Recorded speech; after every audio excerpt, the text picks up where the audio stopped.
everything is measurable, you know how the algorithm works, and you can target keywords, and everything is transparent. Then I also then took over. So when I was working for this vertical search engine, I was responsible for all traffic, and we didn't have money. So well, it was obviously SEO. I was just I don't know, flabbergasted, or whatever is the word. I was just amazed how intransparent SEO was. And so, yeah, and then Google took those keywords away there as well. But like, you can't measure the ROI. Like, there's no keyword reports. But you have all this content, you want to target that. And so, if you spend a lot of money, that's the other thing. Welcome to Endless Coffee Cup, a regular discussion of marketing news, culture, and media for our complex digital lifestyle. Join Matt Bailey as he engages in conversation to find insights beyond the latest headlines and deeper understanding for those involved in marketing. Grab a cup of coffee, have a seat, and thanks for joining. Well, hello, dear listener, and welcome to another edition of the Endless Coffee Cup podcast. And today we are going to talk about a fundamental part of search. And this goes back years, but yet it's a fundamental part, but you know what? No one talks about it anymore. And that's what led me to today's guest, Andreas Drumla. Andreas, you are the CEO and founder of Longtail UX. And as soon as I got contacted by one of your employees, I knew we just had to talk. So, Andreas, could you take a few minutes and just introduce yourself and maybe a little bit of your background as well?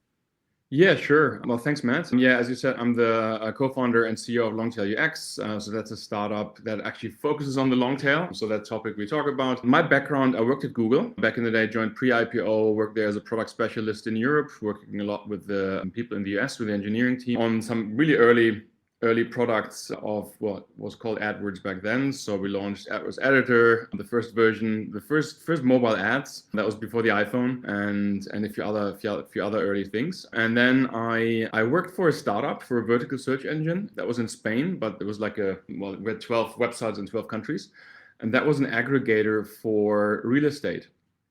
And so we had a lot of content, but we had to compete with our own partners. Right? We were aggregating all these different real estate ads, portal ads, but didn't have as much domain authority, didn't have any money for paid advertising. And so the only way actually how we could work was focusing on the long tail. And so that's where the whole saga started. It took a while to figure out how we do that. And then it became very successful. After that, so that was in Spain. I'm originally from Germany, as you can probably guess from my accent, can never hide it. And yeah, and then I moved to Australia. And over here, I worked for Vistaprint, so I worked on their search marketing, translations, for like JPEG markets, managed like a small team there, and then ended up working or managing an agency, digital marketing agency in the Dentsu Aegis group, and that's where the long tail caught up with me again, because that was in 2012, 13, and it was still important, and well, still important today. Absolutely. And for any of the listeners, if you don't know what the long tail is, think about how you search. And you know what, Andreas, this was just posted yesterday on LinkedIn. Someone took my course on SEO keywords, and I was just amazed because usually people just post, I took this course, and there you go. What she did was she actually looked at her past searches, such as how to maintain a coat for a certain dog, or how often should you wash a dog, or where are local.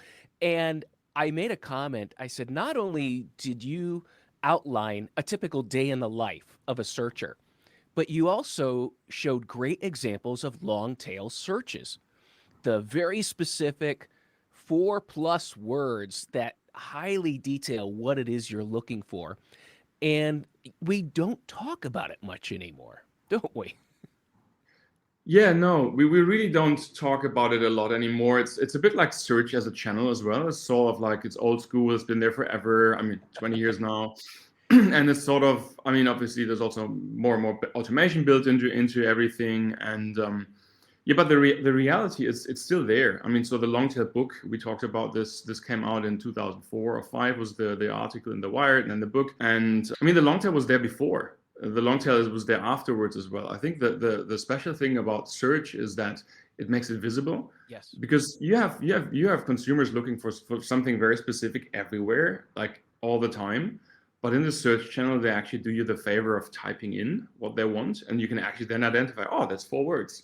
Oh, that's very specific, right? You wouldn't know that when someone clicks on a display banner ad or email or whatever, and searches. But then, obviously, the funny thing happened that the company that brought keywords to light took a lot of them away again. So when we talk about SEO, obviously, that was actually the same time where we started a Longtail UX, and suddenly keywords disappeared from organic search reports. So maybe that's the reason why people don't talk about it as much That anymore. could be because I look at that as kind of like the Black Friday of SEO.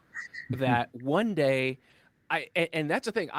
Same as you, I read that article in Wired and I went and looked, and it was, yeah, October of 2004 that the article came out. Then the book came out, and it rocked, I think, the whole SEO world. But yet I was seeing this in analytics. It was just amazing. And we were seeing where, yeah, 80% of the keywords that were long tail were providing it was like 80% of the keywords were providing 80% of the business. And the 2 or 3 word phrases that, the CEO wants or Mhm. the stakeholders want, they didn't produce anything. And so, yeah, we were seeing that early. And that was such a fundamental part of SEO, was finding that those magical long tail phrases and groups of phrases, and then it just disappeared. Yeah. And I to this day, I'm still not satisfied with the answer we've been given, that it's for privacy.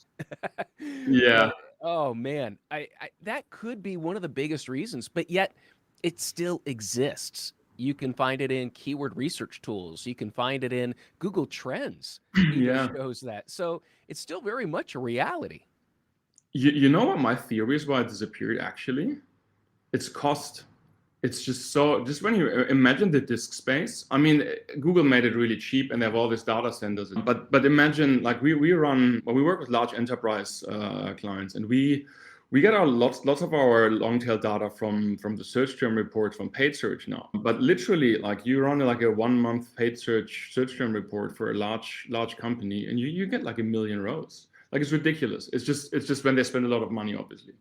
And imagine that still makes some sense in Google Ads because that's a paid product. So Right. sort of giving this information so then people can bid more on those keywords and pay more money to Google. That makes sense for Google.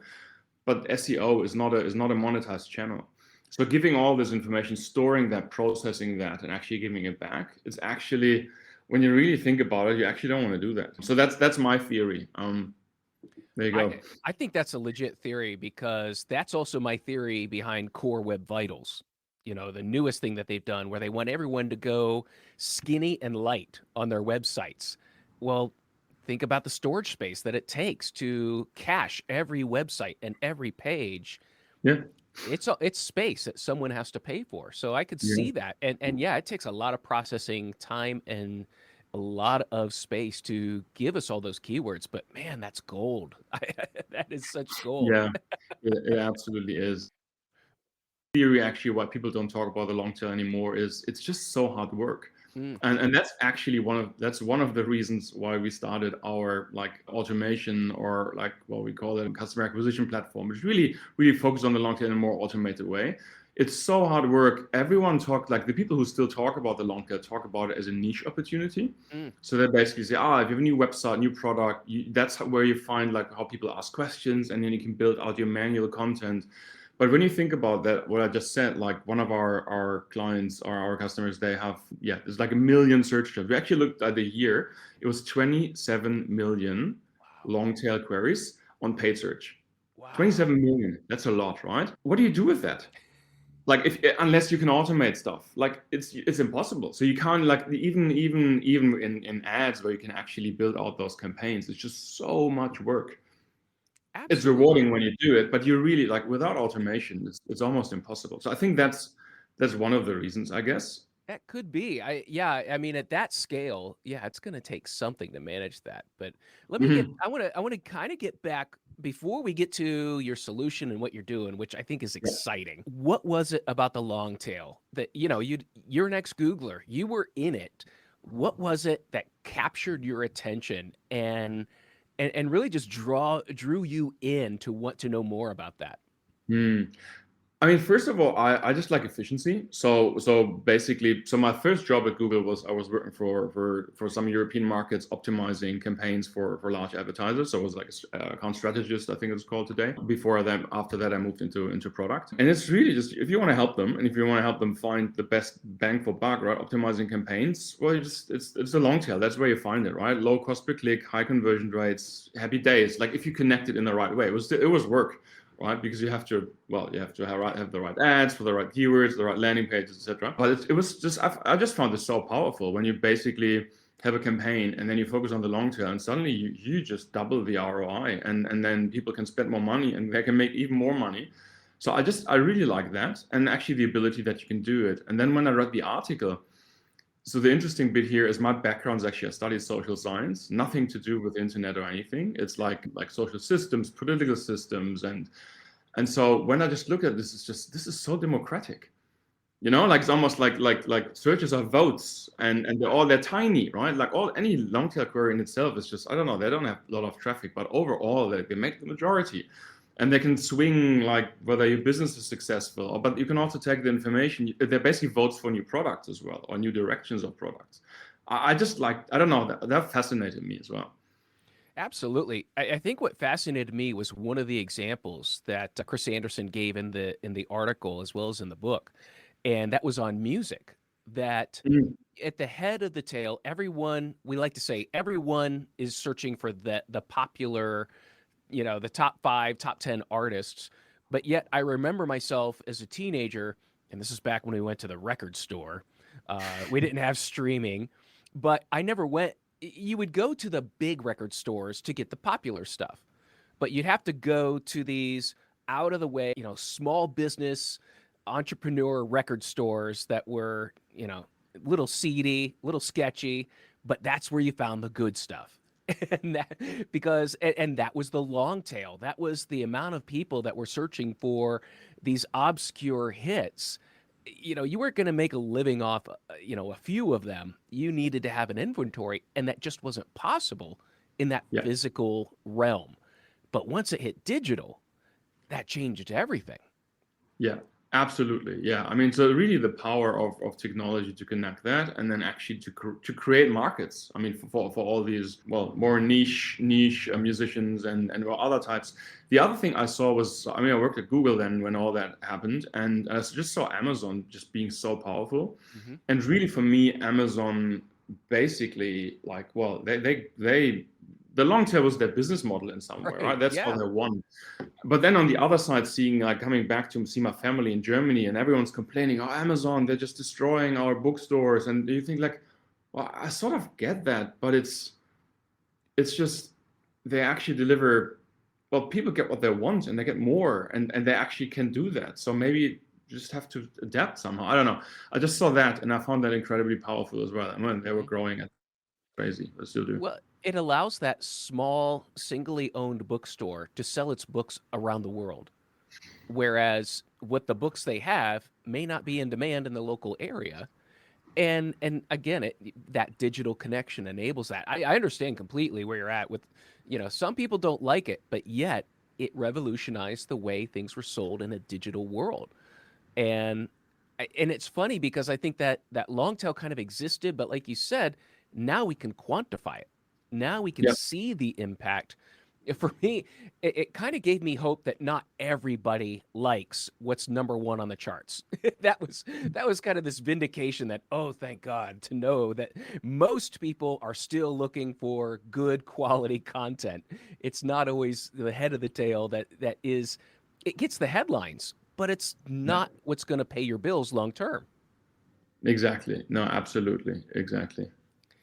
So talk about being, in Google and an ex-Googler. Well, you also were running campaigns that, dug into the long tail and really kind of expounded what you knew and how you developed what would later become long tail UX.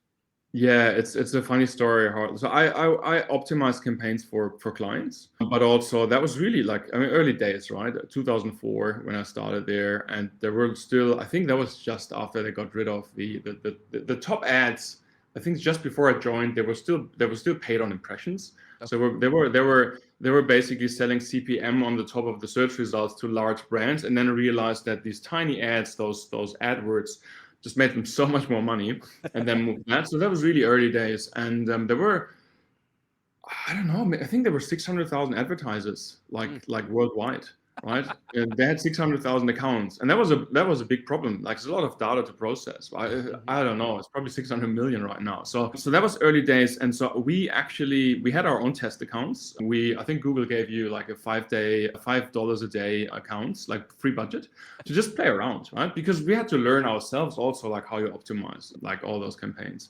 And then, I played around, and then some of my colleagues played around very successfully, and then they spent like some of their own money and becoming affiliates and running long tail campaigns for Amazon with affiliate links and making a lot of money. So yeah, we did that as well. I played around with that probably around the same exact time. I started a hobby project blog about a niche, and I would review books, and in this niche I would put ads for Amazon on there and get those affiliate payments, and it worked well for a number of years. It was really amazing to see that you can build this community around a very specific niche and make money from doing it. It wasn't bad. Yeah. Well, we did it with shortcut, right? We basically just put the affiliate codes into the Google ads. We're basically bidding on them. The ad would directly land on Amazon or on others. And so and then you would basically just capture the traffic directly. And there were not a lot of people bidding on those long tail keywords. Like, you would have like 5-10 cents, and then you have a pretty high conversion rate. And like, one of my colleagues in the S, he came to the office with a Mercedes SLK thanks to some of those campaigns. I mean, that was later, then they shut it down, etc. But yeah, so that really shows you the power when you know that and you focus, and others didn't. Obviously now, like, campaigns, everything is much more automated. I mean, Google has dynamic search ads, and so they try to cover that, because even if people don't focus on those long tail campaigns directly, try to capture that with automation. It's a bit different now. Yeah, exactly. It's very different now, and it seems like when setting up campaigns, Google doesn't want advertisers to focus on long tail. It seems like now it's kind of this black box of, give us an idea of what you're selling and we'll connect you with people. And it's almost now my long tail is taken away. Like, Google saying, we really aren't interested in this. How is that working out? I think that's, again, because it's expensive. Like, imagine now, maybe you have like millions of accounts. If everyone focuses on the long tail, you just have so much data to process, and the ads have to appear immediately. Like, it just costs a lot. Whereas when you run like dynamic search ads, like DSA campaigns or automation, or Google Shopping ads, it's even better. Give me your product feed, and I'll take care of the rest. Just pay me money. Figure out the matching. That's much easier for them from a technological perspective, and cheaper. So I think that's what's happening. Obviously, you can still target long tail, but it's a bit harder. Like, very often, like, you have those really long keyword lists, and not a lot of them get traffic because the account doesn't have enough history, etc. So it's tougher. But yeah, long tail is still, Google wants to. Well, automation is cheaper for them. That's pretty much what it is.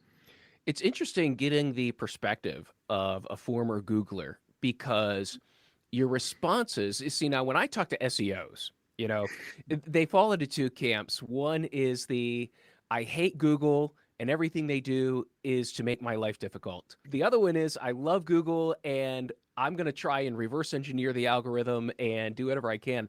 And it's interesting, your perspective coming in is a very, how do I explain it? I'm trying to think of the word. It's a very efficient method. Is they're making decisions based on business expenses, that processing time and power and the cost for that would negate what we would make by doing this.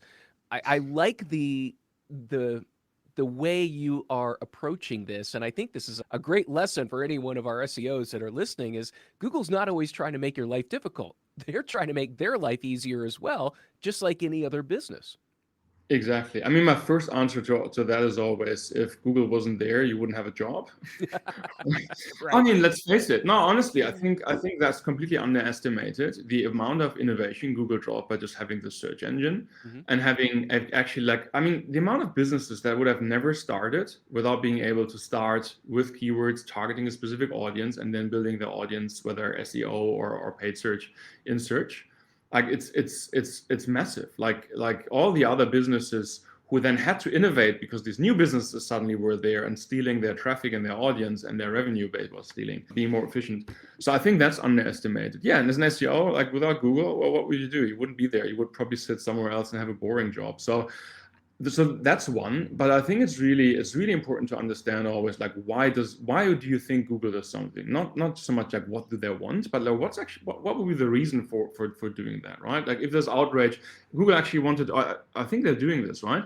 They're taking away like a big part of the search term reports as well. So I think when you don't have clicks and only have impressions, like for a certain amount of time, you will not find just impression only keywords in the report anymore. Again, this space just makes it just it's just I think it just gets rid of like 75% of the search terms, but you didn't like a click anyway, and you didn't make money. So it's almost useless for everyone. But there was outrage. Oh, now they're stealing the keywords from paid search as well. What will we do? They're rational decisions in the end, and it really helps if you try to understand that. It's like when you have a boss, right? You better understand what he wants and why he wants something. You can complain, still your boss. Hmm. I mean, that's just good. Yeah, a good business sense of, if I understand why they want it this way, then I'll be able to better plan ahead, prepare, develop my, how I'm going to position what I want to do or any initiatives I want to enact if I know their motivation. Yeah. And yeah, I think a lot of people misread Google's motivations for some things. Yeah, and there's so much noise out there as well. That's the Oh, problem, right? There's so many blog posts about a blog post on a blog post about SEO. So the amount of like blog posts on the algorithm changes, oh, just talking about it, but actually not even trying to interpret what that change actually means. It's just, oh, there was a change. We saw like big movements. Okay, thank you. Like, what aspect do you think, and what do we learn from this? Like, it's hard, but then you can keep yourself busy a lot with that. But yeah, if you don't align what you do with like the long term, what you actually, well, it's still an interpretation what you think what Google wants, right? hmm, But if you don't do that, it's going to be really hard, because you're not going to outplay a company with, I don't know, how many engineers do they have? oh, yeah, 40,000? tens I of have no idea. thousands. Like, Yeah, yeah, and they're pretty good too. they are. And Yeah. And that's the thing I noticed, yeah, whenever there's an algorithm change, headlines everywhere. But I Mm, think even with the major algorithm changes, it's taken almost a year or more for people to figure out, well, what did they want? yeah. What were they trying to do for just about every major algorithm change? But, I've been doing this, I hate to say how long, but it, eh, there is a core set of what I would call SEO techniques that never change. Mm, It's yeah. it's give people what they want, and the search engines will be happy. It's a real simple calculation of, if you meet their needs, if they're looking for something and you have it.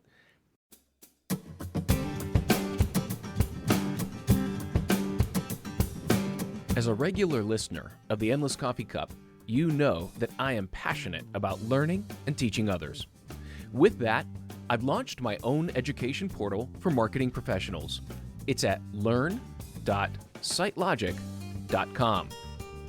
I'm creating and launching a series of courses on analytics. First course is how to create an analytics strategy that aligns to your business objectives. The second course is 6 analytics skills that turn data into insights. The third course, launching in just a few weeks, is how to eliminate data overload and improve your presentations. This final course teaches you how to speak the language of the C-suite in your presentations, making you more persuasive, powerful, and effective in your marketing role. You'll also find short topics on data, Google algorithms, and local SEO. And finally, the centerpiece is the OMCA certification course. This is a 40-hour coached course that provides you with a solid digital marketing foundation. At the successful conclusion of this course, you are eligible to sit for the OMCA exam, and you'll receive a free voucher for the exam, a $225 value that is included with your course enrollment. I'm an advocate of the OMCA certification, as OMCA certified marketers make 16 to 25% more than their non-certified coworkers. The OMCA is proof of your skills and knowledge in this industry. Go to learn.sitelogic.com right now to accelerate your marketing career.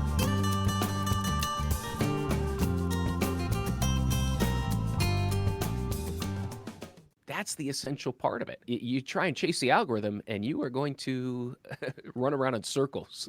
Yeah, no, absolutely. I mean, there's a few basic principles, as you say, right? And really, you have to think about what's a search engine. It's something. It's an engine to find documents that are relevant to a search query, and the page is a document, right? So, first thing is document relevancy. How relevant is that page actually? And then the next thing is is authority, right? And then that's where the links come in, internal, external. And then the third one is, and that's I think where Google is special, I guess, to others as well. Then how do users interact with it, right? So one thing is SEO signals to get there, but then of course, do people stay on the site? Do they bounce? Like, what's the click rate, etc. So that then accumulates over time. But that's pretty much the basics. And yeah. I want to shift gears here because I want to give a shout out to Millie. Millie actually contacted me and about an article she wrote. And she must have seen where I've talked about it and written about it. And so, Millie Davies, thank you for contacting me because that connected me with you. But she wrote an article, Why No One Talks About the Longtail Anymore. And that got us talking. I thought it was a great article because you're explaining it, diving into it. But then I started seeing what you're doing to monetize that long tail. And as you said, help people automate and take advantage of that. So, dear listener, I'm not turning this into a commercial, but you need to hear this. It's good stuff. Well, thanks, Matt. Yeah, I promise I'll explain the concept more than anything. So really with the long tail, so I came from the paid search side, right? Everything is measurable, you know how the algorithm works, and you can target keywords, and everything is transparent.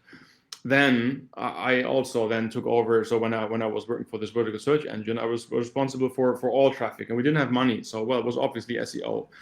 I was just I don't know, flabbergasted or whatever is the word. I was just amazed how intransparent SEO was.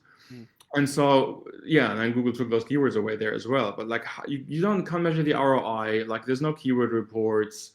But you have all this content, you want to target that. And so if you spend a lot of money, that's the other thing. You make money on those long tail keywords in Google Ads very often, but you don't appear for the same keywords on organic search. So clearly you must deliver a good user experience, because otherwise you couldn't afford those ads, because people then buy. But in organic search, like you can't be there at the same time. How do you do that?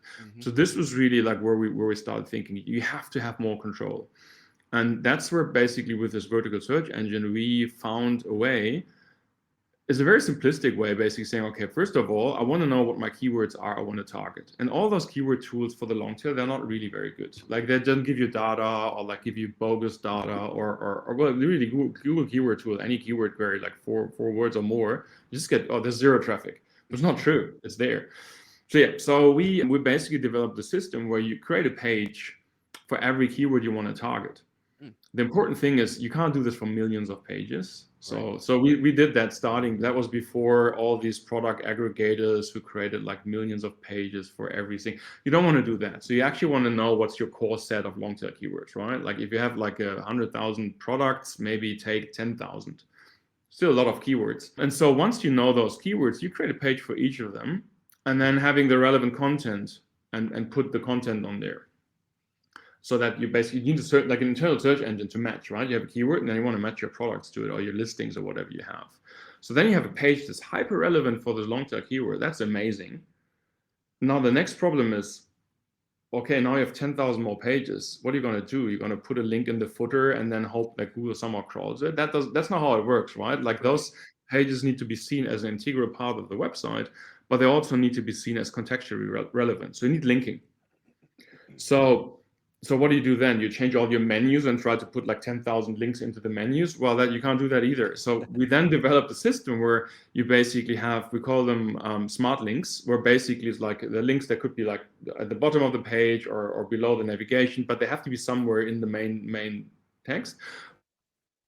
The contextual interlinking. And then suddenly you have a system, you can target long tail keywords, you deliver a great user experience, you can integrate them contextually into the website, and then you actually can run a monthly landing page report, and you actually know which one of those pages got traffic, conversion rates, etc. So you create your own keyword report for SEO, which you didn't have before. Wow. So that's in a nutshell what we call what is Lux Organic, our solution for organic search. It's a way to be able to target long tail keywords and to measure your ROI and to measure everything end to end, and you deliver a good user experience. Mm-hmm. So that's how it works. So that started in 2008. Then came Panda. Then came Penguin. It still worked because it was always focused on not on traffic, not on rankings. It was focused on people seeing the page and wanting to pay you money, like buying something. Right. On user experience. So that's why it's long tail UX. Mm-hmm. Well, and it's great how you're doing it. I love the idea because it's very similar to the search results page where Google is suggesting different, based on your search, other people have asked this, or do you want to know more about that? And what you're doing is if you don't see what you want on this page, here are links or descriptions of what you might be interested in. And so it's a very natural user-oriented method of guiding people into clicking. And when they click on it, you're getting the search data. Because, and that's the thing, I always love to capture the search data on a website, but people don't always use that. I feel like I did my search on Google. I'm not going to do it on your site. That's the attitude I think people bring. Yeah, and people behave very differently as well. So when we look at internal search term data, like how people search on the website, but then look at your search term report from Google Ads, how they search on Google to get to the website, it's also a different way how they. So our biggest treasure trove is really, we work with large enterprises that spend millions on Google Ads.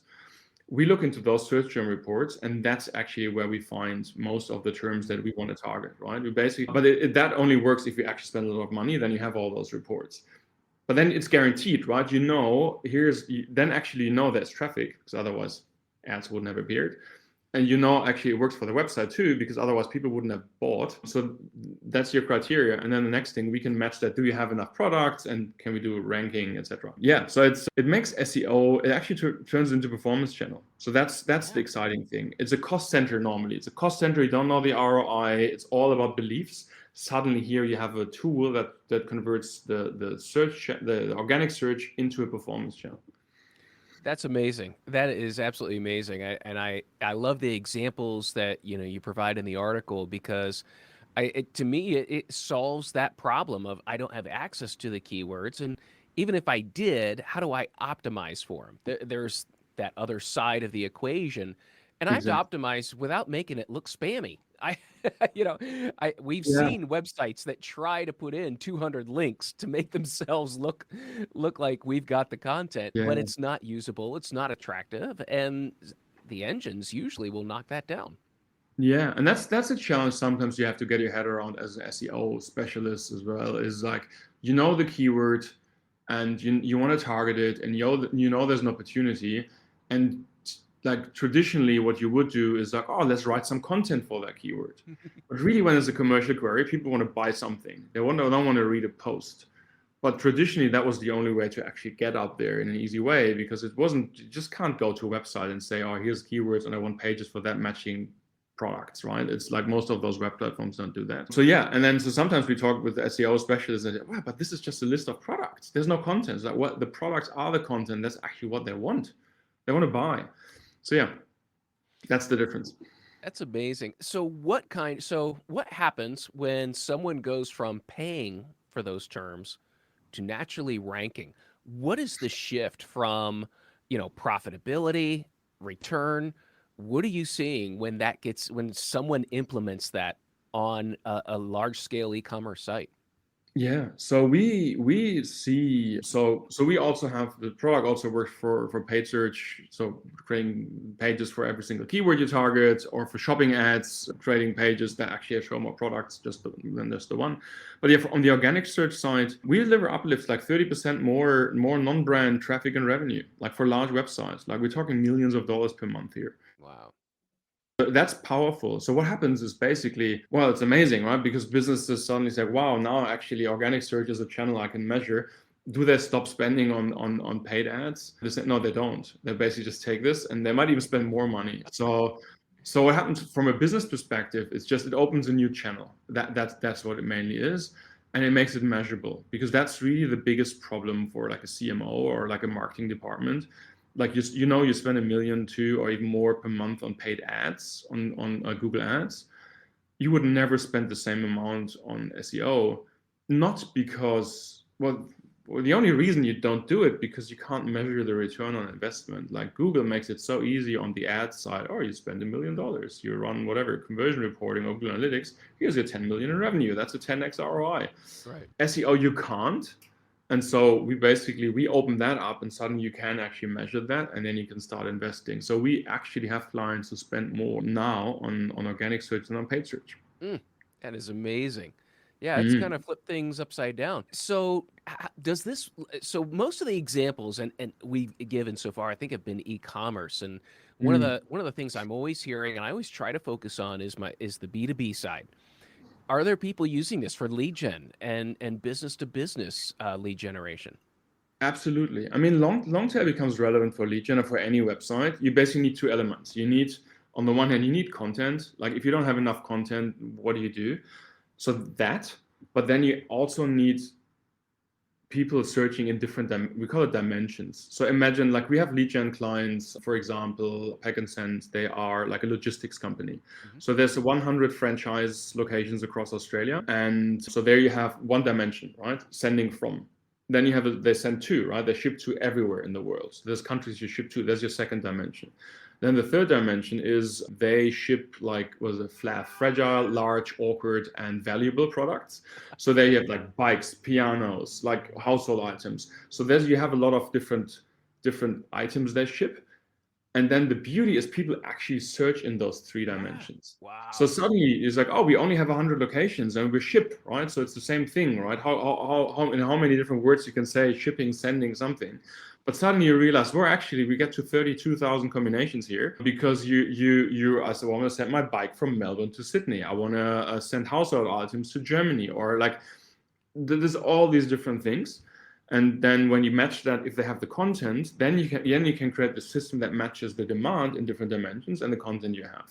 But that's important. So there's some other B2B areas where it's not as easy, but that's a good one. Another one's like we have like business insurance clients. It's an aggregator. So they have different products. Again, there's different locations, and then you have all these different types of businesses like cafes, gyms, and they all have very specific insurance needs. Again, you have those three dimensions, and you can work with that. So that's important, right? Does the search market, and do people search in different dimensions? That's the main question. I love it. I love it because what that focuses on is using the available keyword data to find out how people search and the words they use. I Yeah. love that, the essential of SEO. But what you're doing is I like the classification of we're here, they're there, this is what they need, or this is how they describe it. And then the fact that it just exponentially increases when you start looking at locations or Yeah. other factors.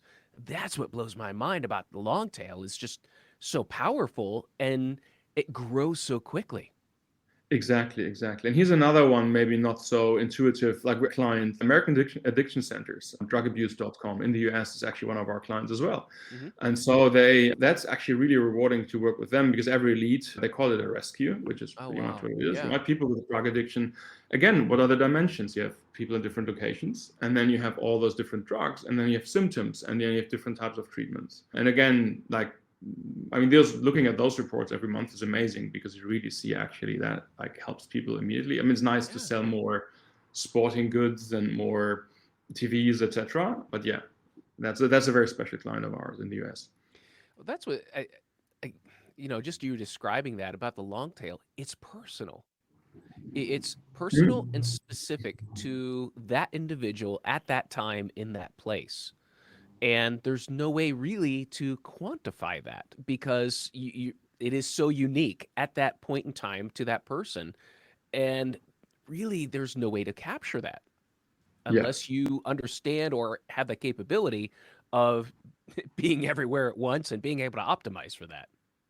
Yeah, exactly. And here's another interesting thing when you think about like websites and how are they optimized. I mean, and personalized. Most of the personalization on websites, like to cater for your needs, the person that's going to the website, happens with cookies, right? So when you're returning users, they have some information of what you previously were looking for.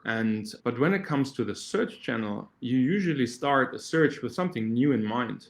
I mean, how often have you started searching for something and then you maybe see some like some ads somewhere based on your past behavior or what you want? Is like, I don't want this time. So again, like websites aren't built for that, but like this long tail search. So that's why we see this as a huge opportunity. It's basically it's cookieless personalization. Mm. It's catering to your intent now and not your previous one. So yeah, there's a huge opportunity to do this at scale. I'm writing notes here because I love what you said. It's cookieless personalization, which I mean, really, that's where we have to go. Yeah. These third party cookies aren't going to last, and first party cookies themselves are somewhat questionable. What people will allow when you give them the freedom, Mm. and different browsers treat it differently. But yeah, like you said, this it's unique to that person at that time and that specific need, and I love the classification of dimensions. It I think it's also healthy for a business to and this is one thing we when I had my agency and we would our keyword research projects, we would probably involve 3 or 4 people about 3 or 4 days. And that's all we would study was the keywords. And I just remember learning so much about that company, their business, what their customers wanted, and what the problems were. Yeah. And not just with the company, but in the industry.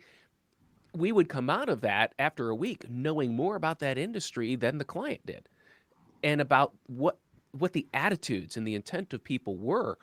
And I think that's what's so powerful about keywords, and you can't just have the marketing department evaluate keywords. I feel like it's an enterprise wide idea of looking at keywords because they apply to the different aspects of the business. Looking for support, looking for frequently asked questions, or how does this work, or how do I download this. It's not just for selling products. It's across the entire business spectrum. Absolutely. No, I mean it's such a powerful market research and your own customer research tool actually. Those and again, like, especially those long tail terms, right? Like those conversational queries as well, people looking for help or whatever. But what we also see, and is exactly as you say, every client we work with, like we have to understand their business and how people search and then buy on their site. At least as good as they do Hmm. to actually to be able to then make our suggestions and then help them implement the system. But what we also see is like sometimes you can discover new opportunities.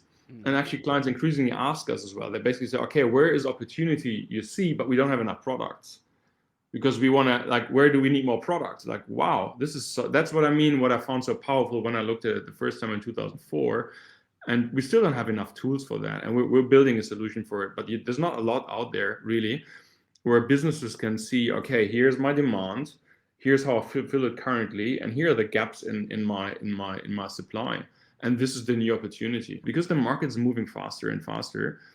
And the beauty is also if you have a system like that, you can actually make money with it at the same time. So it's almost paid research, right? You're Oh. selling, but there's you actually make you're generating revenue, but then you realize, hey, I could generate more revenue. I mean, that's what Amazon does, right? I mean, they Right. basically look at what's selling on their platform, what do people search, and then what products they can develop themselves to compete with their own customers. But you can actually do this like a lot, like on your own side, Hmm. and every business should be able to do that.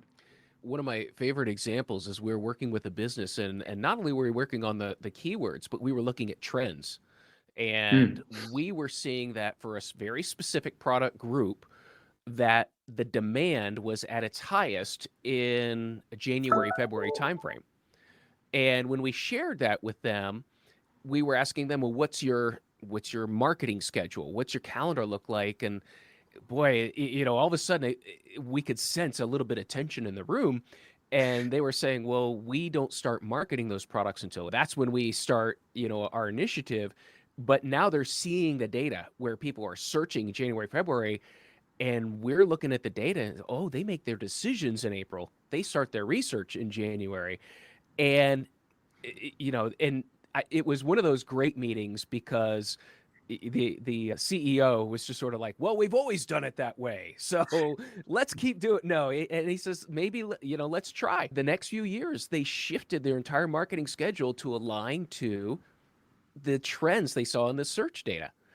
And it was amazing, the difference. I mean, I think they doubled sales because now they are ahead of the rest of the market. And this was like a traditional B2B industrial company. And just being there when the conversation was happening just transformed the entire business. Oh, absolutely. I mean, and then the other thing when it comes to organic search, you have to be even 3 months earlier, right? Because the amount of times, I mean, you would know that from your own experience, like the amount of times you talk to people and say, oh, in October, we need to create all these new things, and then for Christmas, and then by the time it's live, it's like November. It's like, well, you now have a month to start ranking. I don't think that will work. Yeah, so you actually have to be even earlier. Yeah, no, that's powerful. Of course, you want to be ahead of the market. Absolutely. And so, yeah, I find keyword research to be an amazing source of searching for opportunities. But, like you said, it's the amount of time and the investment to do that. That's a little difficult sometimes to rationalize. Yeah, absolutely. Yeah. The amount of data first you have to just process that. And then the next thing is, to do something with it at scale. That's usually, it's hard. Absolutely. Absolutely. Hey, Andreas, this has been an amazing conversation, and I really appreciate your time today. Well, likewise, it was really, really great to chat. We should have those chats more often. Absolutely. Andreas, if people want to find out more about Longtail UX, how can they find you? And go ahead and now give me your pitch. Yeah, we're a customer acquisition platform that's changing how businesses connect people to products. And you can find us on longtailux.org. Feel free to reach out to me on LinkedIn as well. So Andreas Jumla, DZUMLA. There's not a lot of people with that surname. And any questions, I'm really happy. So what's also really rewarding, so we work with lots of large global enterprises because that's where the biggest opportunity is. So that's my mantra: the bigger the business, the bigger the long tail. And it's really what I've personally found very rewarding is that you really get into business strategy. You really you have all these really deeper conversations. I like those conversations, all the ones we have today. So please feel reach out to me personally as well, but otherwise longtailux.com if you want to find out how you can take more control of your organic search, but also make your paid search and shopping ads much more efficient. We're happy to help. Great. Thank you, Andreas. And listener, depending upon where you are, I'm going to have a lot of links in the show notes. I'm going to have a link to, if you've never read the original 2004 article on the Longtail, I challenge you to read that because that's the foundation. I'm going to link to Millie's article on why no one talks about the Longtail, and then I'll have some links to Andreas and to Longtail UX as well. Andreas, hey, thanks again. This was such a great conversation, and yes, let's talk again in the future. Sounds good. Thanks, man. It was awesome. All right, thank you. Thanks. Dear listener, thank you so much for tuning in to another edition of the Endless Coffee Cup, and I challenge you to go read those articles about the Longtail. It will blow your mind and hopefully motivate you to find out more about how people are searching and what you can learn from keywords. So thanks again. Again, make sure to tell someone else, give us a review. It always helps with getting the podcast in front of more people and getting a little more visibility. And always, thank you so much, listeners. You guys are great, and I love hearing from you. Bye. This podcast is heard along the Marketing Podcast Network. For more great marketing podcasts, visit marketingpodcasts.net.